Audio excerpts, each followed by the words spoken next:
L'actualité nationale et internationale. Waga FM, la radio leader. Waga FM, la matinale info.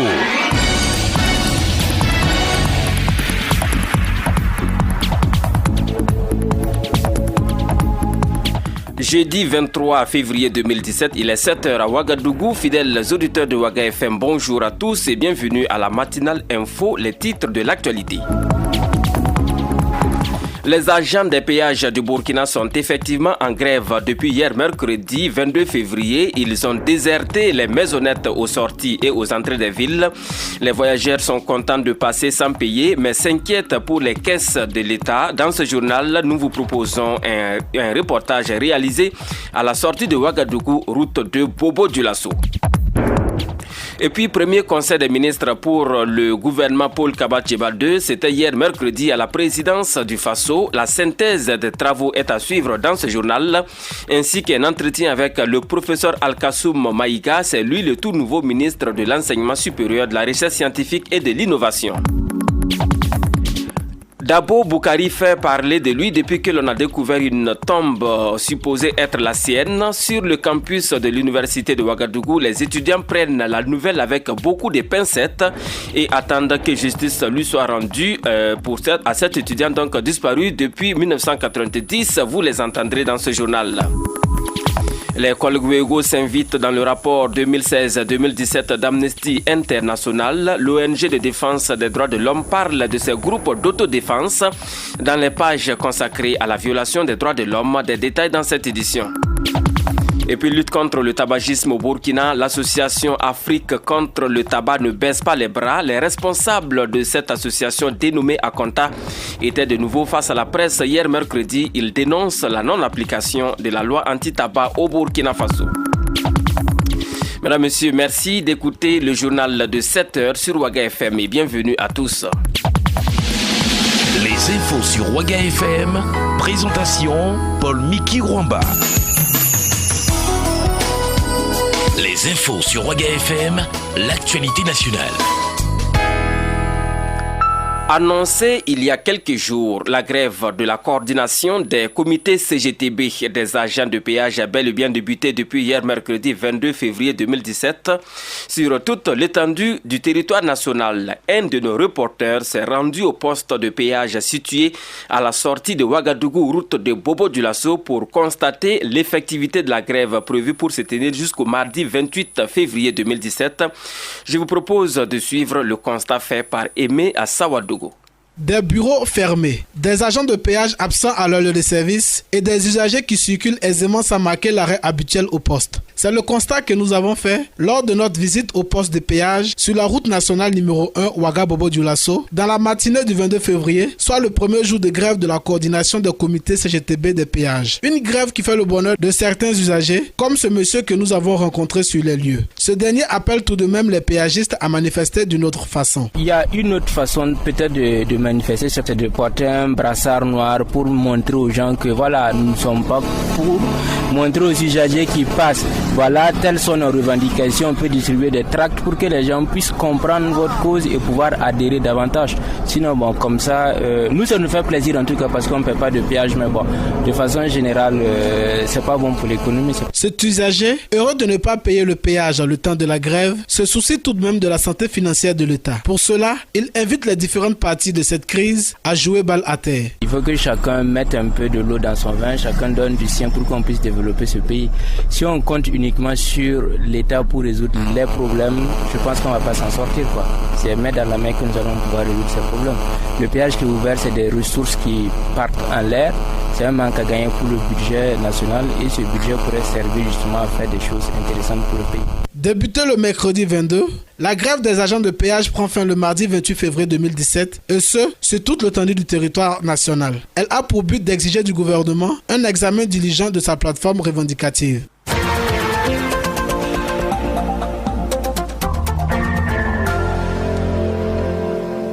Après leur prise de contact le mardi au palais présidentiel de Kosiam, les membres du gouvernement Paul Kaba-Tcheba II se sont à nouveau retrouvés autour du chef de l'État, président du Conseil des ministres pour l'hebdomadaire Conseil des ministres tenu hier mercredi. Plusieurs dossiers inscrits à l'ordre du jour de ce conseil ont été examinés, des communications orales ont été entendues et des missions à l'étranger ont été autorisées, nous rapportent Olivier Kofi et Franck Aristide Jefa qui étaient hier au palais présidentiel de Kosiam.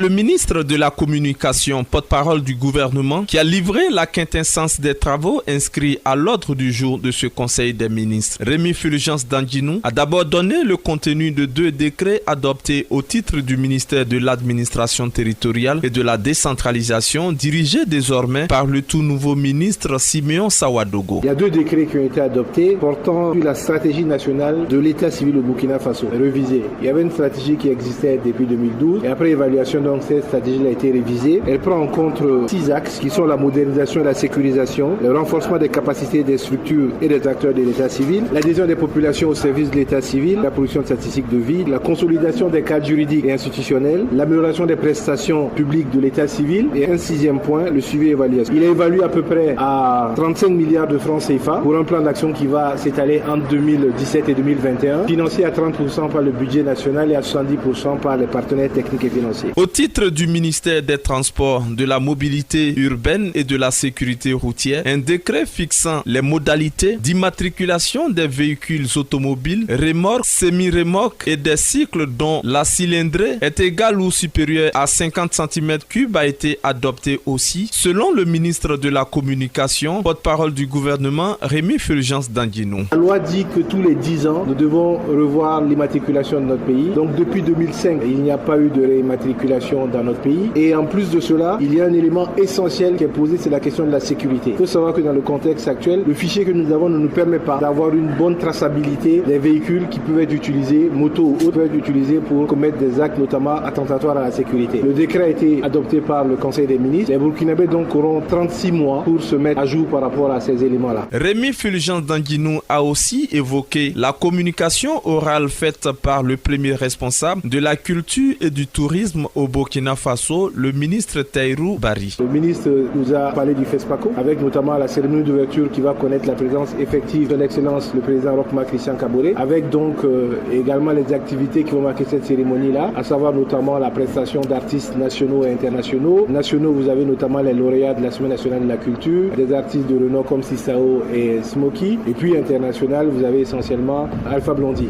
Nous aurons également pour la clôture l'artiste malienne Djeneba Sek également qui va participer. Avec à la différence qu'à l'ouverture, vous aurez le président Roch-Marc Christian Kaboré et à la clôture, les 2 présidents, le président ivoirien Alassane Ouattara et le président burkinabé, son excellence Roch-Marc Christian Kaboré. Rappelons que ce Conseil des ministres, selon le ministre de la Communication, n'a pas connu de nomination ni en conseil d'administration ni à titre individuel.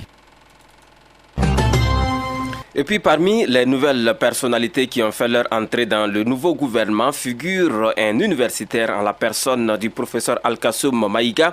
C'est cet enseignant de sociologie qui a désormais la charge du ministère de l'enseignement supérieur, de la recherche scientifique et de l'innovation. Nos reporters Franck Aristide Jefa et Olivier Kofi ont échangé avec lui à l'issue du Conseil des ministres d'hier. Et voici donc pour vous la synthèse de l'entretien.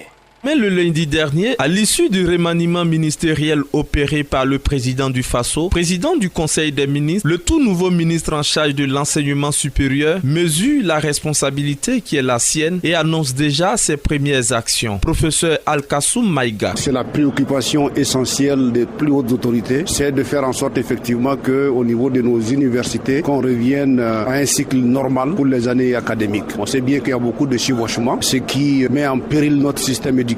Donc, en termes de préoccupation, en termes de priorité, je pense qu'effectivement qu'il faut aller dans ce sens-là pour faire en sorte effectivement que tout le monde soit situé par rapport à la rentrée officielle, qu'effectivement chacun soit situé par rapport à quelle année il se trouve et que ce soit le même niveau pour tout le monde. Donc, je pense qu'il faut aller dans ce sens-là et ça, c'est vraiment la première des actions qu'il faut engager. Ce pur produit de l'université de Ouagadougou ambitionne aussi de transformer les différents temples du savoir de notre pays. Professeur Alkassoum Maïga. Après, c'est effectivement à travers tout cela de faire en sorte que l'enseignement supérieur au Burkina Faso soit un enseignement de qualité et que nos universités soient des centres de référence, mais également améliorer les cadres d'apprentissage, parce que vous savez que si une université, les questions de connectivité, les questions d'internet deviennent un luxe, c'est qu'effectivement c'est compliqué d'apprendre dans un tel système. Donc il y a beaucoup de choses à faire, mais pour ne citer que ça, essayons de gagner déjà ce combat-là et puis le reste va s'enchaîner. Vaste et ambitieux chantier que cet universitaire compte mettre sur les rails très bientôt. Le ministre en charge de l'enseignement supérieur, de la recherche scientifique et de l'innovation s'est félicité du travail abattu par son prédécesseur.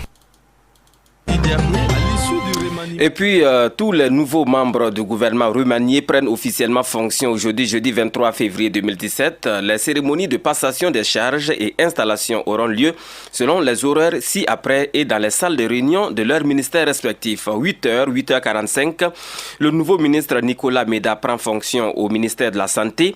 9h30, 9h45, la nouvelle ministre Adja Fatimata Ouattara Nessanou prendra les rênes du département du développement de l'économie numérique et des postes. 10h, 10h15, le docteur Smaïla Ouedraogo, précédemment ministre de la Santé, prend fonction au ministère de la Jeunesse, de la Formation et de l'Insertion professionnelle. 10h30, 10h45, Oumarou Idani sera installé au ministère des Mines et des Carrières. 11h, 11h15, le professeur Al-Kassoum Maïga, nouveau ministre de l'Enseignement supérieur, de la Recherche scientifique et de l'Innovation, sera installé sur le fauteuil libéré par Filiga Michel Savadogo. 11h30, 11h45, Simon Compaoré, désormais ministre d'État, ministre de la Sécurité, et Siméon Savadogo, nouveau ministre de l'Administration territoriale et de la décentralisation, seront installés dans leurs nouvelles fonctions. 12h45, 13h, Jean-Claude Bouda, désormais ministre de la Défense nationale et des anciens combattants, sera installé sur fond de fanfare militaire dans son nouveau ministère 6 ici à Ouaga 2000, non loin du palais présidentiel. Le rapport 2016-2017 d'Amnesty International révèle que de nombreux cas de violation des droits de l'homme au Burkina Faso et dans le monde ont été commis. Dans la situation du pays des hommes intègres, le comportement des groupes d'autodéfense et le silence des actes des autorités politiques ont été principalement dénoncés. Retour sur cette conférence de presse tenue hier, mercredi 22 février 2017, ici à Ouagadougou, dans un compte rendu signé Gérard Sanou. Amnesty International Burkina, dans son rapport annuel, tout en jetant un regard panoramique sur la situation des droits humains dans le monde, chute naturellement sur le Burkina Faso. Le pays des hommes intègres n'est pas le dernier de la classe en la matière, certes, mais il y a des sérieux cas de violation des droits de l'homme. Yves Traoré, directeur exécutif Amnesty International Burkina. Les cas, on les voit tous les jours. Il y a bien sûr la Syrie, mais il y a plus proche de nous ici l'histoire de Komouéro, en fait, qui continue de sévir. Vous vous rappelez l'Indien, on en a déjà parlé. Mais l'État, pour des raisons politiques, il faut le dire, a traîné des pieds jusqu'à ce que ça s'aggrave. C'est la Commission des droits humains qui réclame maintenant l'État burkinabé de faire quelque chose. Pour dire que ce n'est pas au cas par cas, parce que toutes les violations des droits humains, même les plus infimes, sont importantes pour nous. Mais évidemment, c'est une question d'avoir les moyens. Nous n'avons pas les moyens de couvrir tous les petits détails. D'une façon générale, le rapport d'Amnesty International Burkina révèle que les mauvais élèves en matière des droits de l'homme se trouvent partout et surtout dans les pays les plus développés de la planète. À ce titre, les autorités politiques sont les boucs émissaires selon Yves Traoré. Hier, vous avez constaté qu'il y a eu beaucoup de violations de tombes dans la communauté juive américaine. Ce n'est pas un hasard, c'est un effet domino en réalité. Quand je prends la haine, elle ressort d'une façon ou d'une autre. Parce que n'oubliez pas que malheureusement, les droits sociaux, politiques, mais surtout les droits économiques n'ont pas été pris en compte. Ce qui fait que les conséquences, c'est que les gens se sentent dans un désarroi tel qu'il suffit qu'un président, un député dise quelque chose, j'interprète ça comme je veux, et c'est le chaos. Donc voilà ce dont il est question dans ce rapport. Du reste, Amnesty International Burkina compte mener plus d'actions de sensibilisation afin de réduire la violation des droits de l'homme à sa plus simple expression. Pour ce faire, le directeur exécutif d'Amnesty International Burkina appelle à contribution très particulièrement les hommes et femmes de médias dont les voix sont les plus entendues. Merci à vous, Gérard Sanon.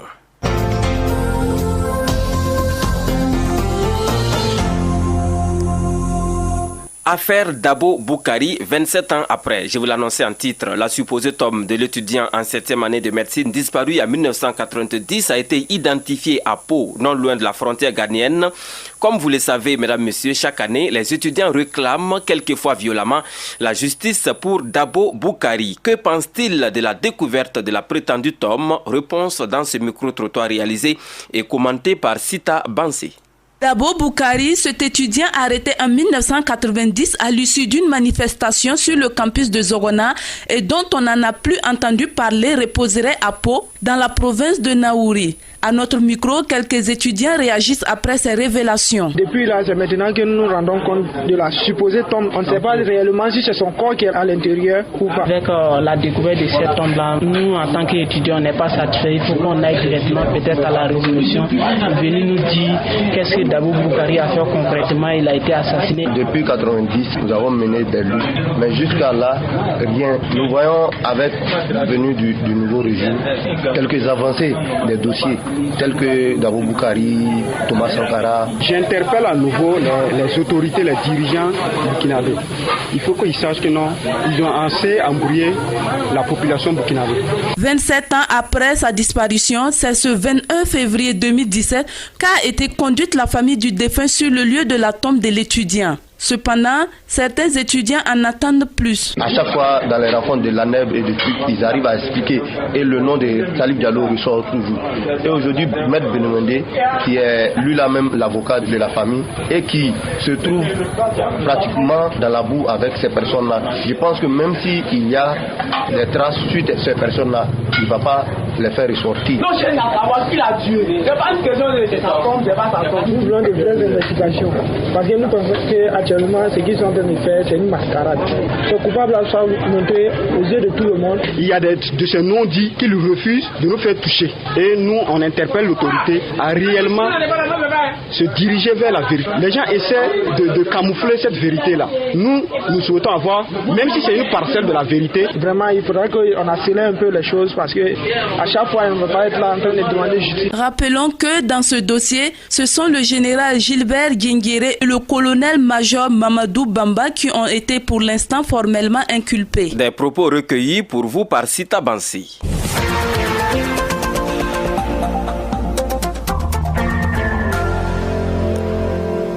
Dans le cadre de la mise en œuvre des recommandations issues de l'enquête intitulée « Grands cigarettiers petites cibles, l'industrie du tabac cible les écoles du Burkina », l'association Afrique contre le tabac Akonta, en collaboration avec l'Alliance pour le contrôle du tabac en Afrique, était face à la presse hier mercredi 22 février 2017 ici à Ouagadougou. Cette rencontre vise à tirer la sonnette d'alarme et interpeller le gouvernement et l'opinion publique nationale sur les actions de promotion des produits du tabac à proximité des écoles du Burkina. Le point avec Rosalie Konkobo et Ella Marie-Estelle Guébri.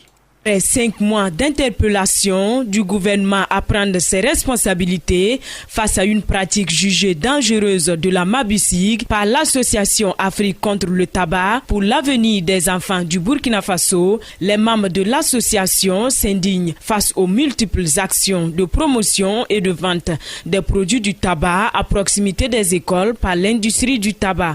Salif Nikema, coordonnateur de l'association. Le constat reste le même. L'industrie du tabac continue sans peur de mener des activités qui sont vraiment interdites autour des écoles, c'est-à-dire les activités de marketing, de promotion et de vente des produits à nos enfants. Vous savez très bien que les jeunes sont les cibles privilégiés de l'industrie du tabac en remplacement donc de ceux-là qui meurent des maladies liées au tabac. Et aujourd'hui, le constat est amer. Le tabagisme cause 2000 morts au Burkina Faso. À ce titre, Akonta et ses partenaires comptent plaider auprès du gouvernement pour la mise en œuvre de leurs recommandations. Salif Nikema. Nous allons faire le plaidoyer auprès de nos autorités et pour que les recommandations qui ont été faites dans cette enquête-là puissent être appliquées. Et aussi plaider pour que le décret portant protection du domaine scolaire soit mis en application. Parce que ce décret-là protège la santé de nos enfants. Par ailleurs, le Burkina Faso s'est doté d'une loi anti-tabac le 25 novembre 2010. Et pour les membres de l'association Akonta, il urge de mettre cette loi en application dans son intégralité pour sensibiliser et protéger les enfants du Burkina Faso.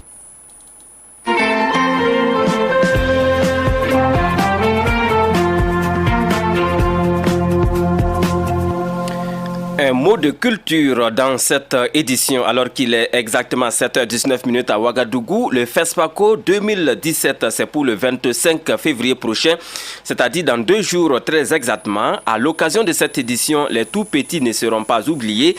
Le comité d'organisation a prévu un espace pour les plus jeunes, dénommé Espace Junior. De quoi s'agit-il? Réponse avec Serge Écrat de la Force, spécialiste culture à la rédaction de Ouaga FM.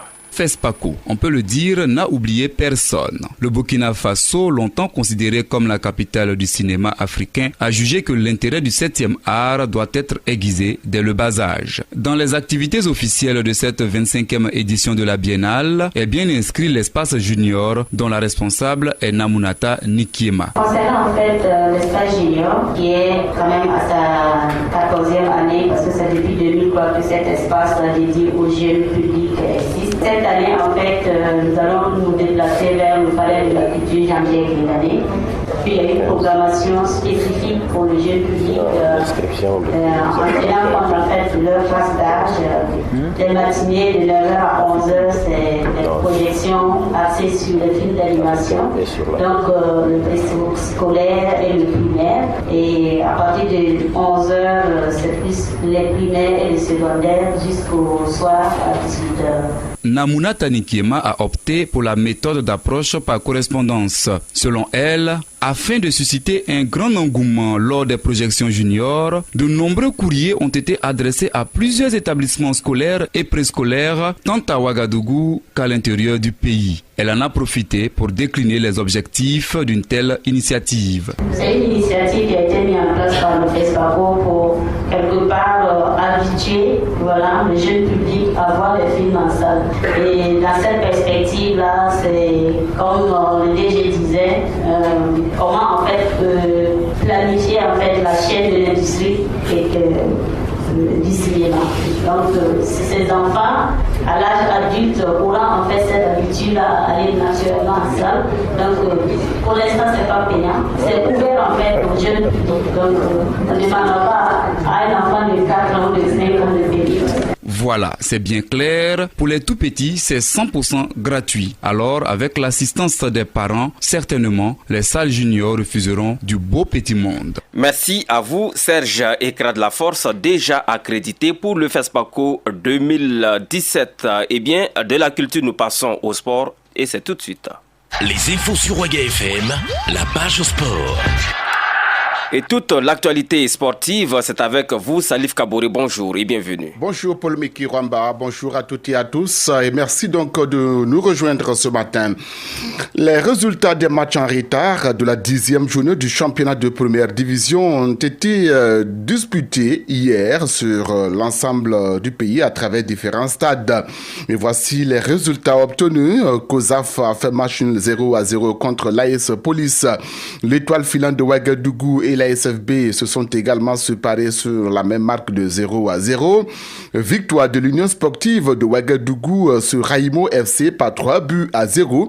Et c'est par ce même score de 3-0 que l'Union sportive des forces armées a battu l'ASFA Yenega au stade municipal Joseph Issoufou Konombo. Justement, à propos de ce match USFA-ASFA Yenega, qu'est-ce qui ne va pas à l'ASFA? Eh bien, l'équipe est-elle en train de couler? Voici la réponse avec l'entraîneur de l'ASFA Yenega, Seydou Zerbo Dikrol. Tout à fait, 3-0, on a coulé sur le plan physique, et sur le plan mental et sur le plan technique, il n'y a rien à dire. De façon générale, qu'est-ce qui ne va pas à l'ASFA? Non, il n'y a pas quelque chose qui ne va pas. Je pense que le gros problème de l'ASFA, c'est le fait qu'ils ne sont pas mis au sérieux de préparer la saison. Vous êtes bel ou bien au courant que l'ASFA n'a pas joué la Coupe de la Ligue, qui servait de la préparation. Et pendant que les autres avaient déjà l'air effectifs, l'ASFA en cherchait. Donc ils ont fait des tests, les jeunes sont venus un peu partout, même ceux qui jouent dans les quartiers reculés. À l'instant, l'entraîneur de l'ASFA Yenega, Seydou Zerbo Dikrol. La réaction à présent de l'entraîneur de l'Union sportive des forces armées, Mousso Ouetraoro. Pour lui, l'USFA reste une grande équipe.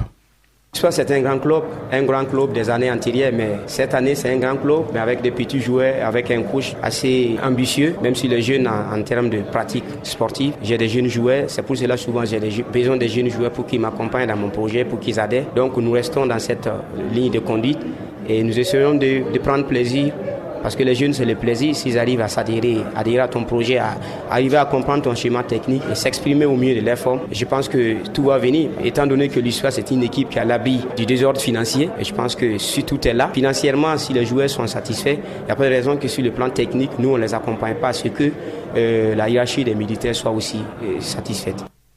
Voilà, à l'instant, l'entraîneur de l'Union sportive des forces armées du Burkina Faso. En rappel, sachez que COSAF et l'AS Police ont fait 0-0, 0-0 également entre l'EFO et la SFB. L'USO Baraïmo par 3-0. USFA bat également la SFA Yenega par 3-0. Et puis, la 13e journée du championnat de première division sera observée ce week-end. 2 affiches majeures à suivre, 2 affiches d'ailleurs qui feront l'objet d'une conférence de presse avant match ce jeudi même ici à Ouagadougou. Il s'agit des oppositions Santos EFO et COSAF Majestic. Voilà. Merci à vous Salif Kaboré pour ces informations sportives. Vous restez avec nous pour la page inter de cette édition sur Ouaga FM. Les infos sur Ouaga FM, l'actualité internationale. Hors de chez nous, au Cameroun, il y a désormais un changement dans la composition des trains de la société des chemins de fer dénommée Camaraï. La société a retiré tous les wagons CSR achetés en Chine il y a seulement quelques années. Ces voitures chinoises sont mises en cause dans le drame DCK d'octobre dernier. Le déraillement d'un train reliant Yaoundé à Daloa avait fait 79 morts, mais pour l'instant, aucun lien n'est établi entre l'accident et cette décision. En Afrique du Sud, rappelez-vous, le gouvernement de Jacob Zuma avait annoncé en octobre dernier la décision du pays de quitter la Cour pénale internationale. L'opposition sud-africaine s'était opposée à cette décision et elle vient d'avoir gain de cause car la justice a déclaré inconstitutionnelle et invalidée la décision de quitter la CPI. Et puis pour refermer cette édition du journal, cette actualité quelque peu insolite qui nous vient de Zimbabwe. Le 21 février 2017, le président Robert Mugabe a fêté ses 93 ans. Comme chaque année, l'anniversaire du président zimbabwéen a été célébré de façon somptuaire avec plus de 5000 invités réunis autour d'un gigantesque gâteau de 92 kg. Également au menu du festin, il y avait de la viande d'éléphant, du buffle, d'antilope, etc. Coût total des festivités, $800,000, soit environ 360 millions de francs CFA. Ces anniversaires somptuaires restent un moyen pour le président Robert Mugabe de réaffirmer son statut de père de la nation, mais dans un pays où le taux de chômage atteint 80%, 90%, ces agapes sont au cœur de la polémique. Au pouvoir depuis 36 ans, Robert Mugabe prétend qu'il est irremplaçable. Cette phrase, il la prononce à chaque anniversaire.